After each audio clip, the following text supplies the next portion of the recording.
অনেক দিন পর আবার কলকাতার পথে, এই লাইনটা বলতেই মনটা কেমন জানি ভারী হয়ে গেল। তো হ্যালো সবাইকে, welcome back to my channel. আমি নন্দিনী।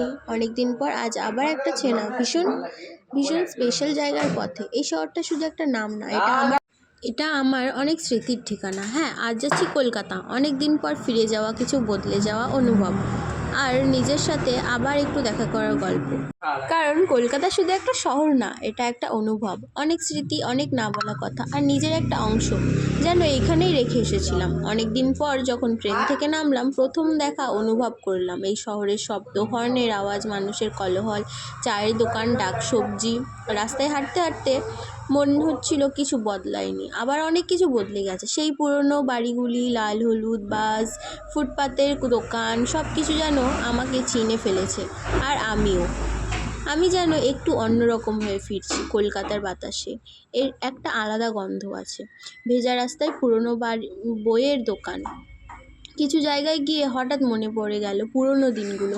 অনেক দিন পর শহরে গিয়েই বুঝলাম কিছু জায়গা কখনো বদলায় না। তুমি বদলে যাও, সময় বদলায়, কিন্তু অনুভব একই থেকে যায়। যদি তোমরাও কখনো অনেক দিন পর কলকাতায় ফিরে আসো, একটু থেমে চারপাশটা দেখো, হয়তো শহরটা তোমাকেও কিছু মনে করিয়ে দেবে। আমরা বাসে আস্তে আস্তে ভিক্টোরিয়া, চিড়িয়াখানা সব একসাথে ঘোরার পর আমরা গিয়ে নামলাম ধর্মতলায় নামার পর আমরা আসলে একটা মন্দিরে যাচ্ছিলাম। ওই মন্দিরটা আমার এতটাই ভাগ্য খারাপ যে ওখানে গিয়েও আমার দেখা হলো না, কারণ মন্দিরটা বন্ধ ছিল। এর আগে আমরা দুটো মন্দিরে গেছিলাম, প্রথম মন্দিরটা ঘুরতে পেরেছি, তারপরের মন্দিরটা আর ঘোরা হয়নি কারণ ওটা বন্ধ ছিল।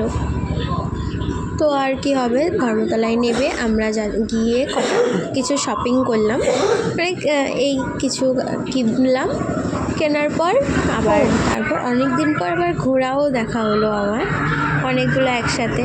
জানি না কোথায় যাচ্ছিলো এরা সবাই। আমরা এটা দেখার পর গেলাম, আমরা শপিং করলাম গুটি পায়ে মায়ের সাথে হাঁটতে হাঁটতে।